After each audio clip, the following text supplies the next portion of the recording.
thank you so much. Thanks to everyone who's come out today. I'm really honored to be here. This is, I think it's my first live conference back, and I can't think of a better place to get back in the saddle. So this is joint work with Christina Denardi, Eric French, and Rory McGee, who probably a number of you have met. Usual disclaimer applies. Okay, so the motivating question is, what drives the retirement saving of singles and couples? And when we're thinking about answering that question, among the possible explanations we're going to look at are bequest motives, medical expenditures, and survival risk. Microphone, please, sir. Do you prefer the microphone? Do you prefer the microphone? Where's the remote? The remote is here. So, is there a mic in this? No, there is no mic, but he just wants you to talk either in this mic or this mic. Let me use this mic. Is this better? Okay. Scooby-Dooby-Doo.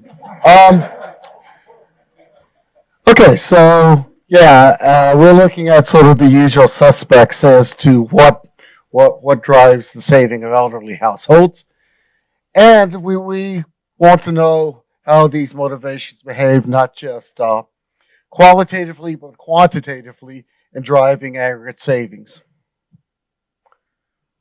Okay, so why couples? All of us have done, or many of us have done a lot of work on the saving of singles. Why couples now? Well, the first answer is there's a lot of couples. There are many retirees are members of a couple, and they tend to be richer than saving singles, so they hold a lot of aggregate retirement wealth. So if we're going to quantitatively explain patterns in retirement wealth, it's nice to consider what's nice to really explicitly account for the fact that they're married. And perhaps more importantly, couples and singles behave differently in retirement. Singles tend to decumulate assets. Now, it's worth noting this rate of decumulation is much slower than you would get in a simple life cycle model. It's almost flat, but the slope tends to be negative when there is a slope. Intact couples, on the other hand, not only are they richer, but they actually tend to maintain or increase their wealth.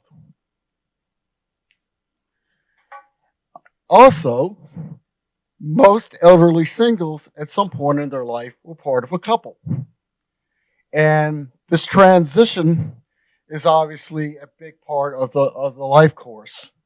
And so if we want to understand how a widower in a nursing home wound up there, we need to think a little bit about how they were behaving when they were part of a couple.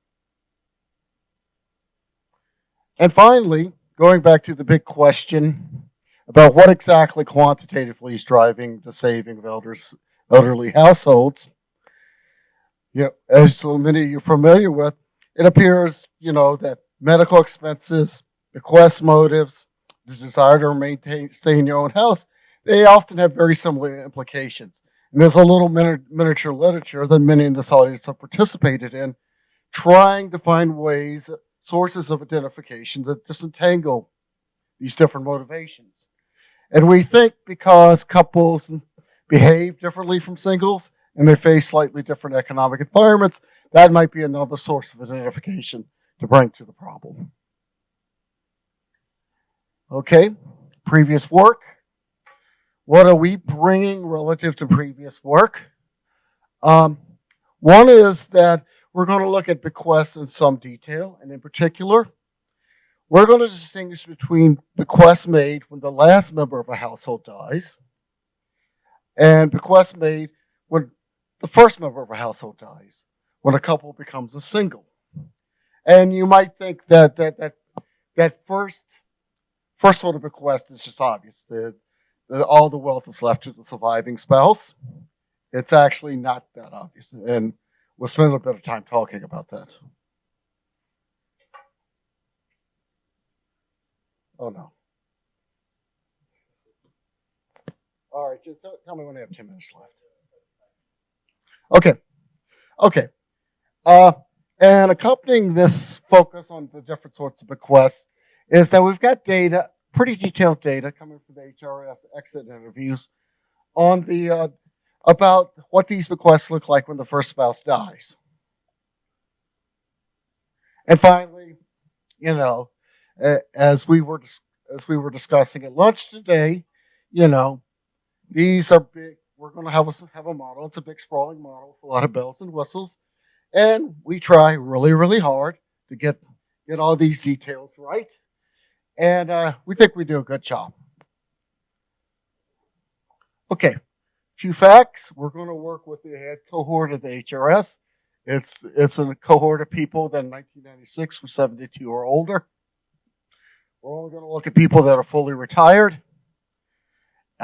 Initially, of about 4,500 households, 1,400 are couples, and 3,200 are singles. And as I mentioned before, we're going to work a lot with the exit interviews. So when a member of a household dies, later on, the HRS will interview the survivors, and that allows us to look at estates, look at end-of-life expenditures, and also when we're looking at these estates, how these resources are split between the spouse, the surviving spouse, and the other heirs in the family. Okay. So these are sort of our trademark graph, just tracking wealth of a particular cohort over time. We have split the data up by permanent income. We'll discuss exactly how we construct this measure. It's a little different than we've done in the past. But these are permanent income tertiles.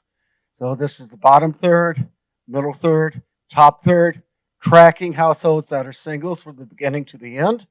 And you see a little bit of a downward slope. All right. Here are current couples. So these are households that start off married, and we track them until one or both of the spouses die. Okay? And a little harder to see the trend, but I would posit if you kind of draw a line through, you would see more of an upward slope. Okay? All right, so what we do here is we identify couples that lose a spouse.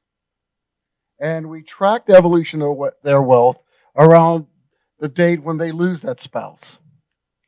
And so 0 is the year of death, and we go to 6 years before it, 4 years after. So we do a little bit of an event study. So the people who lose a spouse at this particular date, call them the treatment group. Quite a treatment. And we construct a control group, a group of people that are otherwise similar in terms of initial wealth, permanent income, age, etc., except the loss in that household happened 6 to 10 years after the treatment household. So treatment and control groups are ostensibly the same, except the loss of the spouse in the control household happens 6 to 10 years later. Excuse me?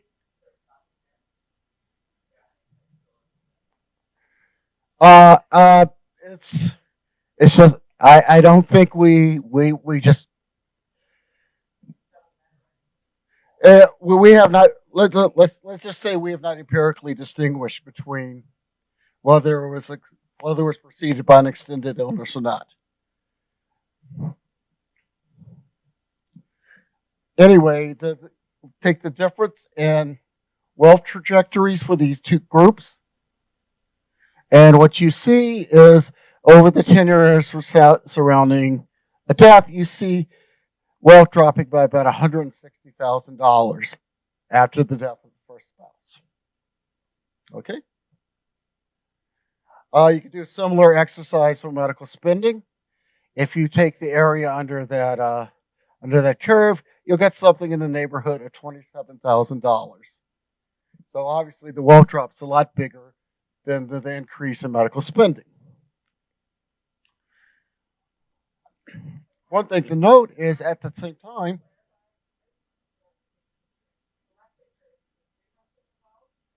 yes, yeah, it's treatment. So yeah, the drop. When I say drop or jump, it's really drop or jump relative to yeah.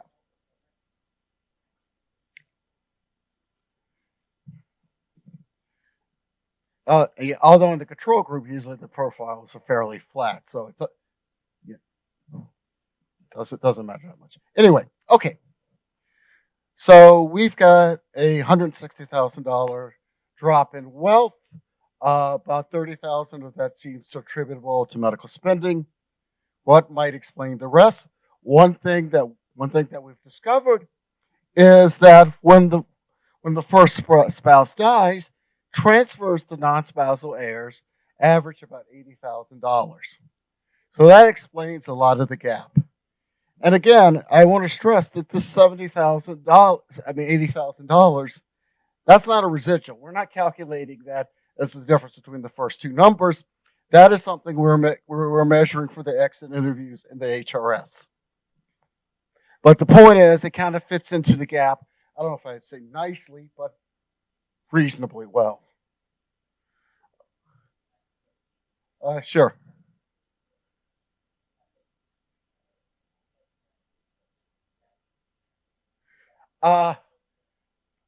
We suspect that blended families may play a role in what's going on here.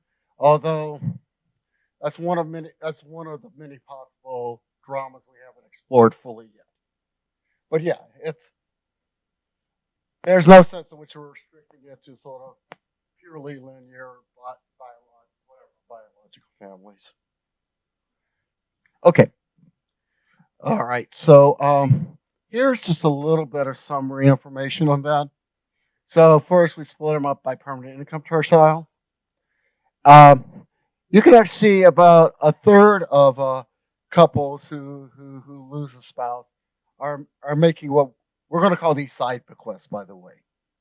Okay, as opposed to terminal bequests when the last person dies.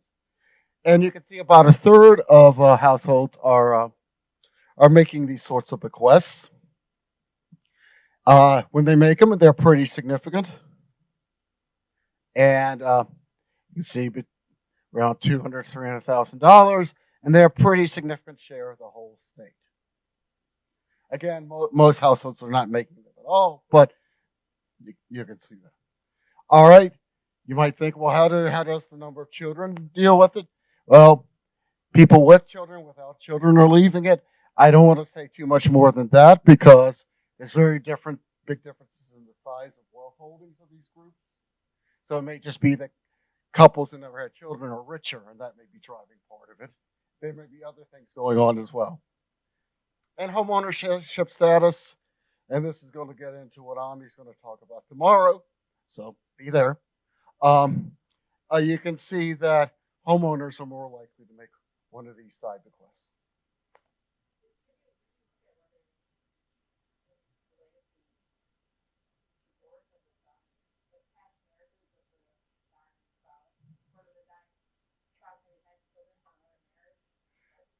Yeah, as I said with Daniel, we suspect that probably matters. I'm assuming as an empirical matter we could dig that up in HRS. They really get into your business, as you know. And so I could probably look it up. We have it. Okay. It's going to be a long day. Okay, so here's our model. We have couples and singles. They consume, save, leave bequests. We have warm glow bequest motives, as you might have guessed. They come in two flavors. There's going to be standard terminal bequests when the last member of the household dies. And there's going to be a bequest that we call a side bequest, which is a utility that you get from leaving a bequest to someone besides the surviving spouse when the first spouse dies. Okay? So again, the idea is once spouse dies, part of the estate goes to the surviving spouse, part of it goes to non-spousal heirs. You're getting utility from that particular transfer. We call those side bequests. Okay. Medical spending, rich pay out of pocket, the poor are covered by Medicaid. And one thing that's really nice here about the spending model that we have is, since we're in this business right now talking about non-Markovian health processes, our medical spending accounts not only on health in the current period, but health in the previous wave. Okay, and that's pretty important because what the HRS asks people is, how much did you spend in the previous 2 years? And it's natural to think that that number depends on what your health was 2 years ago as well as today. Also, mechanically, by accounting for both of those measures of health, we can account for what happens when a member of the household dies.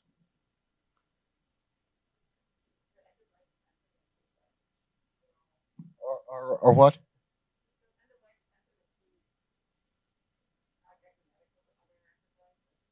Yeah, funeral and stuff. Yeah, it's a few $1,000. Yeah.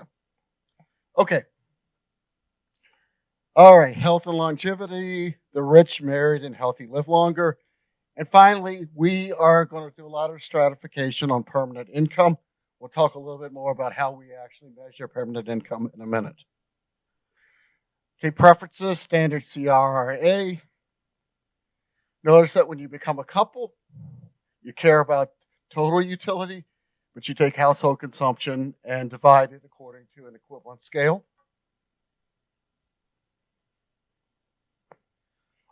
Warm glow bequest to non-spousal heirs. The famous Donardi formulation. There's an intensity parameter phi, a shift parameter kappa. There's J, and that again indicates the two flavors of bequests. The side bequest, where the first cell size, and the standard terminal bequest. Okay. All right, so this is pretty standard, at least certainly relative to what we've done before. Again, a big part is making sure we get the incidence of which couples become singles correct.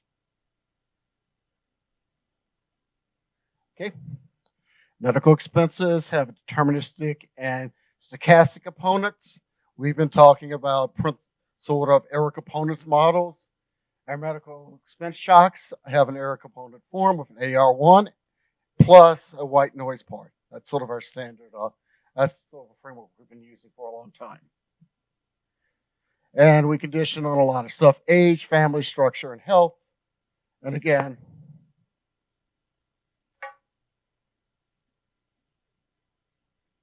all right, and as I said before, this allows us to capture end-of-life spending, among other things. All right, value function for singles. Just quickly, the states are your gender, the cash on hand, your health, a measure of permanent income, and a persistent medical spending shock. And it's a generic Bellman equation. The only thing that's interesting is probability S, you survive and continue. 1 minus S, you die and get utility from terminal bequests. Budget constraints. Okay, these are also pretty standard. This upsilon creature takes pre-tax income and converts it to post-tax income. We have means tested transfers. You can see that there's out-of-pocket medical expenses being deducted here. All right, a little more interesting is what's going on with couples. So you have a couple. With some probability, both members live and the couple continues as a couple next period. With some probability, the wife lives and the husband dies, and you have what we call a new widow. Some probability, the converse happens. You have a new husband, and finally, there is a non-zero chance that both of these people pass away over the same interval. both pass away, you have this terminal bequest. But what's interesting really is the new widowers, or widows and widowers. Okay, a new widower, this is the value of the estate right after one spouse has died. There's been no distribution of wealth. What happens is that bequests are basically that estate is split between the surviving spouse and your non-spousal heirs, and this is the utility you get from those side bequests. That's how it works. Okay? So again, it's in some sense it's not, I guess it's whatever. It's time consistency. Nominally, the surviving spouse makes the decision on how to split the estate. Okay. In terms of estimation, I think the only thing that's really exceptional, right, in terms of strategy, is what are we targeting in the method of simulated moments. We're targeting the 25th, 50th, and 75th percentiles of wealth. We're distinguishing between singles and couples. We're splitting these up by PI tercile, cohort, and age. Basically a whole set of the profiles that we showed you before. All right, we're also targeting Medicaid recipiency rates. That helps us pin down the consumption floor. All right, in terms of first stage results, I think the one thing that's kind of interesting is how we measure permanent income. Okay, well, permanent income is some measure of lifetime earnings. And we want this to be a measure that is invariant to a spousal death. It's sort of it's a measure of sort of lifetime resources. And if you think about it, right, if one spouse dies, lifetime earnings haven't changed, you just have one less spouse. Anyway, the way we do this is we start off by regressing annuitized income being pension benefits and Social Security benefits. We regress that against some indicators for household structure and age. And our error term includes a household level fixed effect. Okay? And then we sort these fixed effects and each household's rank, each household's percentile rank of their fixed effect. That is our measure of permanent income. And again, that is just going to be an invariant household level fixed effect. It's not going to change if either of the spouses pass away. All right, life expectancy. We know that people in good health will expect to live longer than people in bad health. Women will typically live longer than men. People with high income will live longer than people with low income. Other thing we find is that it's good to be married. Okay? Married men live longer than single men. A lot of this you should know is because of composition. People with higher PI are more likely to be married. But still, there's whatever, a marital survival premium. Finally, conceptually, I want to point out this number here, which is the oldest survivor. And what this measures in is, given a household that has at least one member, how long is it until the final member of the household dies? And 65% of the time, the oldest survivor is going to be a woman. 35% of the time, it might be a guy. And the point is, this oldest survivor is obviously going to be bigger than the typical life expectancy of married women or married men. The expected lifespan of the oldest survivor is a little bit longer, and that's going to influence the household's decision-making process. And I would say if somehow you were to take a model of couples and convert it back to a model of singles, in some sense, that's the life expectancy target you may want to consider putting in your model.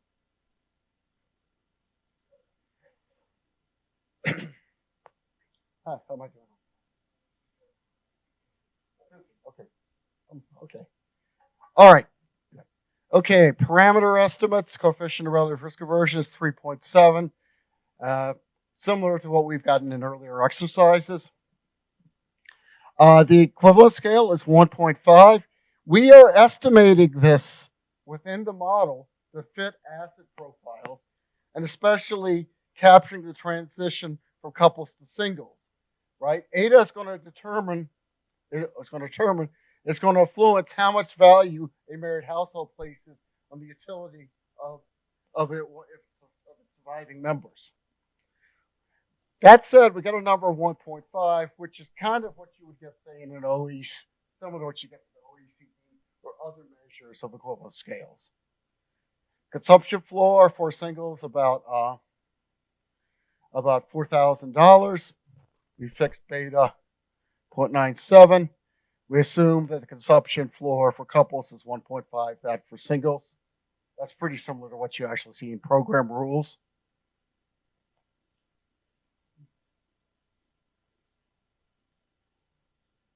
All right, there's our request function. You got, a lot of you are probably familiar that a lot of times felt that the best way to understand a bequest motive is not to look at the raw parameters, but to set up a hypothetical situation where a person has 1 year to live and asks how will they split their resources between current consumption and bequests.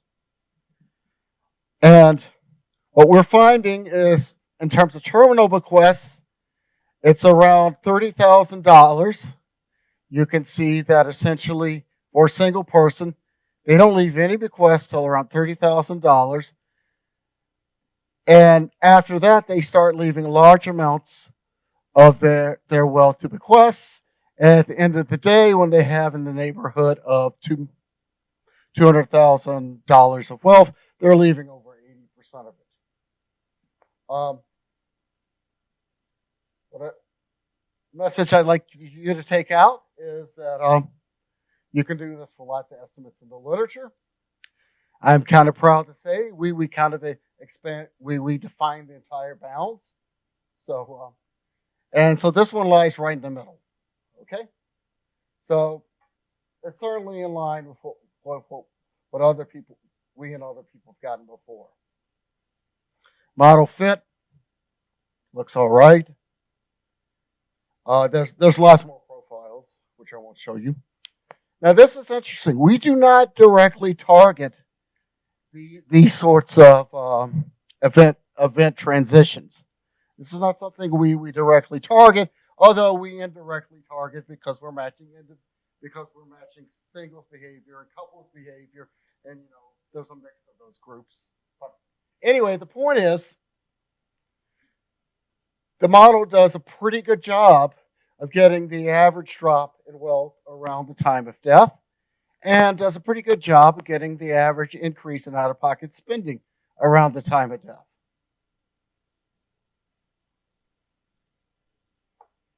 Okay, so let's spend a little time talking about why retirees save. We're gonna shut down various savings motives and see what happens. We'll set medical spending to 0 and resolve the model.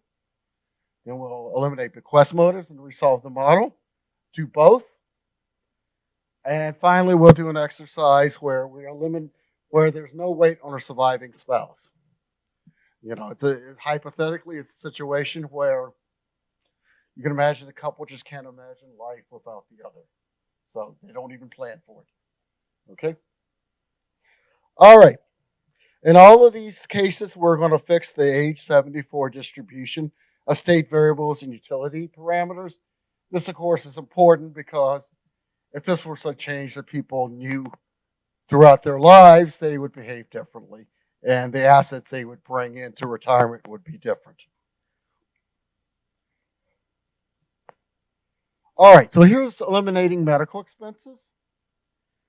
So for singles, you see, so the dashed line is the baseline model. Solid line is the experiment, in this case being a model with no medical spending. See a little drop at the top. a non-trivial drop in the middle and nothing happening at the bottom because basically there's nothing in terms of wealth for anything to happen to. Okay? In terms of couples, the effects are super small. Okay? All right, what about bequest motives? Remember, we have effectively, since I can't scroll back, we have effectively modeled bequests as a luxury good. If you remember, there was a threshold. This is probably a really bad idea.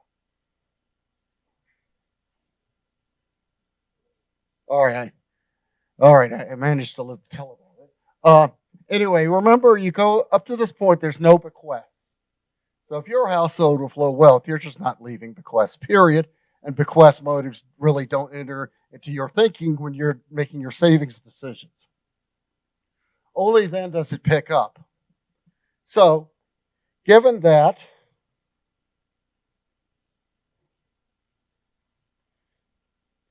it's perhaps not surprising that bequest motives really kick in just at the top. Okay? But they're pretty significant. At singles at the top, PI tertile, and for couples at the top and in the middle. Okay? But what we really want to stress today is that eliminating both of these motives has huge effects.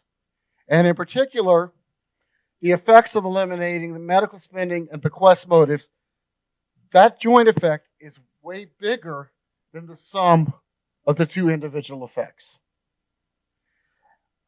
We are still in the process of racking our brain about this. We're playing around with toy models, trying to get a nice, clean story.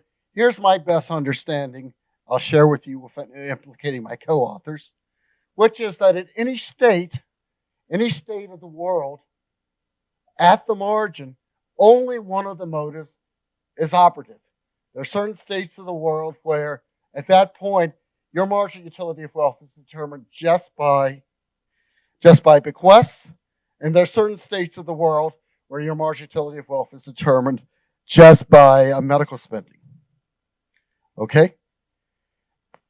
So what happens here? So let's do an example here.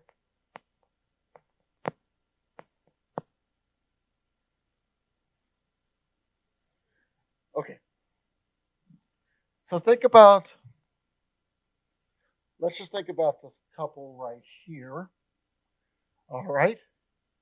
These are guys where on their margin, the decisions will be determined by the value of bequest. So if you eliminate medical expenses, that doesn't have much effect on their saving. It's not to say that didn't make their saving more valuable, but the behavioral effects were inframarginal. Okay? Now, what they are being driven by is bequests, and you see it's a pretty significant drop. But the point is, it doesn't go down to zero because once you eliminate the bequests, lurking around in the background, basically, playing around on social media because they never have anything to do, is going to be the medical spending motive. And all of a sudden, when you eliminate the bequest motive, these medical spending motives start to become important. Okay? And so they keep assets from going to zero. And what you see is when you eliminate both, neither reason is present. And you see assets collapse. And then you're reverting back to sort of quick exponential accumulation. Okay? So it's really, I don't know if you call it the interaction or the combination of these two motives that's really important in determining saving. There's probably ways to say one is quantitatively larger than the other, but it's the combination of the two. You're saving, and in some cases, that money will go to pay for your long-term care, so you don't have a Medicaid nursing home. But you also know, otherwise, it may go to a bequest. That makes you happy as well. And if you eliminate one of these concerns, the other one is still present. Okay, it's only when you have no medical expenses and no concerns about heirs that you get this rapid accumulation of wealth. All right, so I've got what, 5 minutes?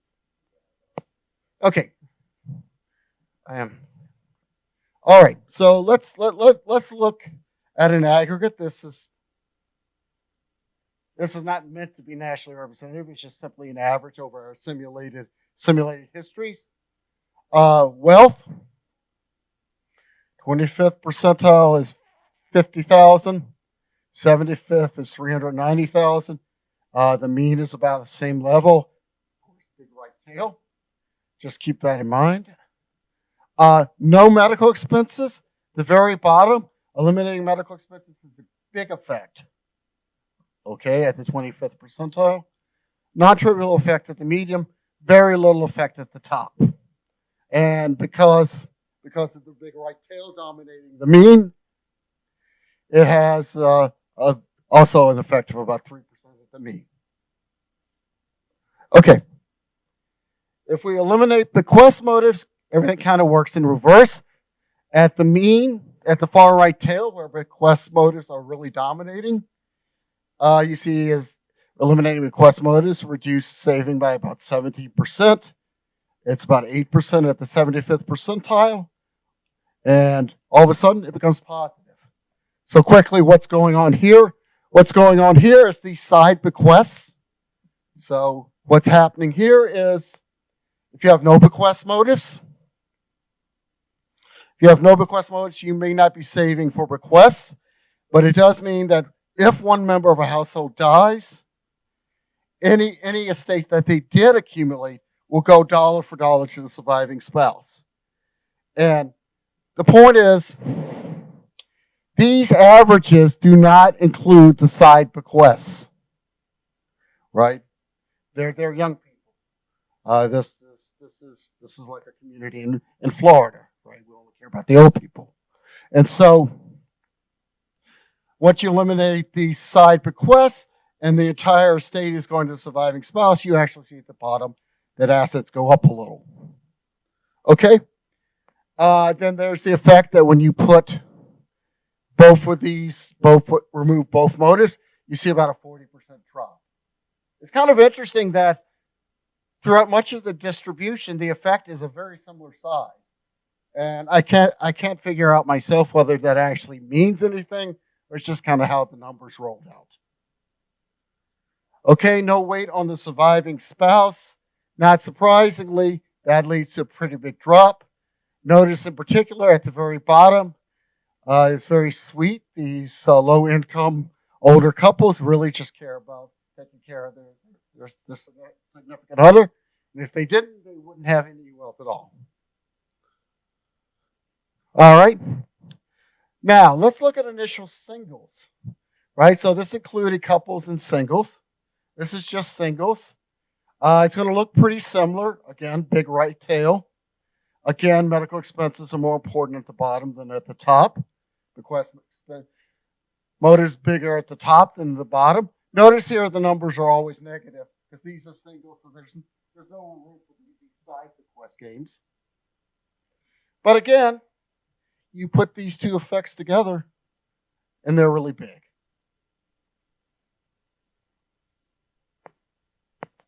All right, so we have estimated a rich model of savings that we believe does a pretty good job on matching key aspects of the data, such as the fact that singles tend to accumulate wealth, albeit slowly as they age. Couples are actually more likely to accumulate wealth, and wealth drops significantly at the time of a spouse. Okay? From it, we learned that saving behavior and savings motives are very different across permanent income and couples and singles. For couples and people with high levels of permanent income, bequest motives seem to be more powerful. For singles and people with lower permanent income, medical expenses seem more powerful. But the interaction of the two is really crucial. and the way these two effects play off of each other, and how when you squash one motive, another motive immediately pops in to take its place. All right, I'm very happy to have this opportunity to discuss this excellent paper. And because John did a great job in presenting the paper, I'm not going to spend a lot of time summarizing the paper.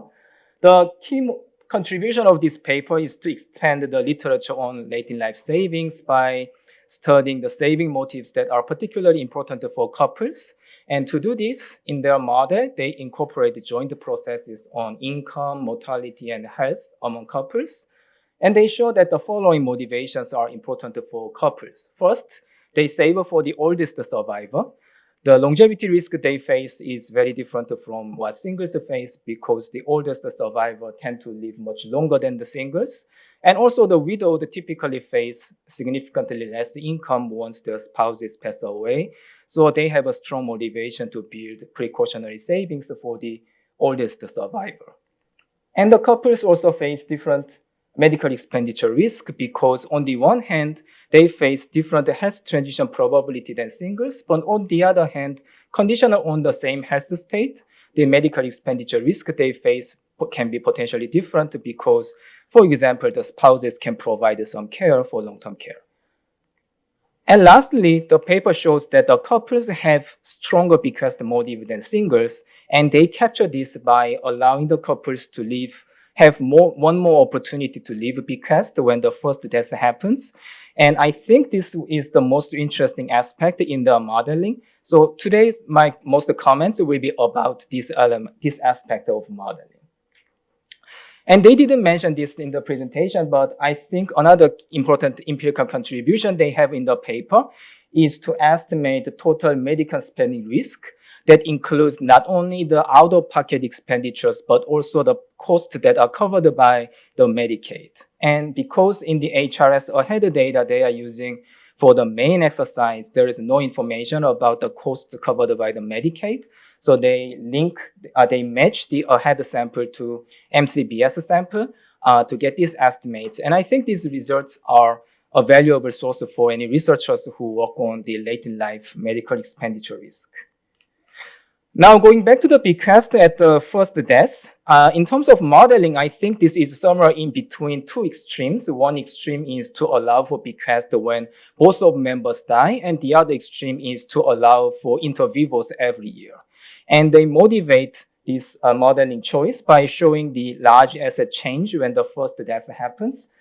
And I'm fully convinced by the importance of this first bequest. But at the same time, I think it will be more interesting if there are some more discussions about the importance and the drivers of this first bequest. So for example, if we compare the size of this first bequest to summation of the transfers or inter vivos that are made while both of members are alive, how do they compare? How much the first one is more important than the second one? And also, during the presentation, there were some questions about, okay, what really drives this bequest at the first death? And I had similar questions. I was wondering whether tax is one of the reasons for that. So if the assets were held under the name of the first one to die, maybe they want to utilize this step up in the tax basis calculation. So that can be one potential reason. And another potential reason could be that there is a downsizing for the widowed, and they might want to use this money they got by downsizing as a part of this first bequest. And I also want you to compare the two bequest utility functions they estimate, because when we look at the parameters that are estimated, these are for the singles and these are for the couples. They are very, very different, several orders of magnitude different. But we cannot compare these utility functions by just looking at the numbers. And the authors did one exercise in the paper that shows the fraction of the wealth that are going to be bequeathed. But here I'm doing a different exercise that just shows the marginal utility from the bequest. And here the horizontal axis is the amount of bequest that covers from $0 to $1 million. Assuming that I didn't make a mistake here, these two estimated utility functions look very different. And this is for the couples with the surviving spouse, and this is for the singles. And this one starts with a relatively high marginal utility, and it decreases quite quickly. And the singles, it starts with a low level, it's almost flat. And in terms of the implied behavior, this can also be very different because the couples with the surviving spouse, they have a strong urge to leave some bequest to their children, but they are not going to leave a lot of bequest. And this makes perfect sense because they need to set aside some resources for the surviving spouse. For the singles, this is more like what is estimated in Lockwood. This is going to absorb all the residual resources. And potentially, these two bequest utility functions may have very different interactions with the medical spending risks as well. And another implicit assumption made in this bequest modeling is that these two bequest functions are independent, which means that regardless of whether you left $0 or $1 million at the first death, that does not affect my desire to about how much bequest I want to leave in my second death.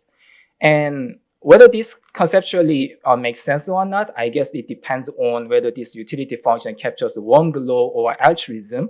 But after plotting the marginal utilities, I realized that in any case, it doesn't matter that much because the marginal utility for singles is flat. So even if we shift this by $1 million or something, it's not going to make any change in the results. So after seeing this, I realized that, okay, this is really innocuous assumption made in the paper. And the authors do the exercise to calculate the fraction of the wealth that can be attributed to the bequest motive, but they don't do the exercise to calculate the fractions attributed to separately to the first bequest and the second bequest. But I think this is a kind of straightforward exercise to learn, and also we can learn some important things out of this exercise. So for example, the authors say the bequest motives are more important for couples, and this is because of two reasons. One, couples have two opportunities to leave a bequest, and the second is that bequests are luxury good and couples are on average wealthier. And one straightforward way to disentangle the relative importance of these two is just run the simulation by shutting off the motivation for the first bequest or bequest at the first death. And that's all I have about the bequest motive. And another comment that I have is in calibrating the model, they match the Medicaid recipiency rate, and they do this by the income groups and not separately for singles versus couples. And the model parameter they are using to match this target is the effective consumption flow on the Medicaid. And because they don't separately target singles versus couples, there are no two free parameters. So they do this by assuming that the consumption flow for couples is 150% of that of the singles. But when you think about the Medicaid regulation, the singles and the couples, they face very different regulations in terms not only of how much, whether you can keep your house or not, but also about how much resources you can keep in the form of the income and the financial wealth. So I was just wondering whether the fitness of the model can improve by targeting singles and the couples separately for the Medicaid recipiency rate.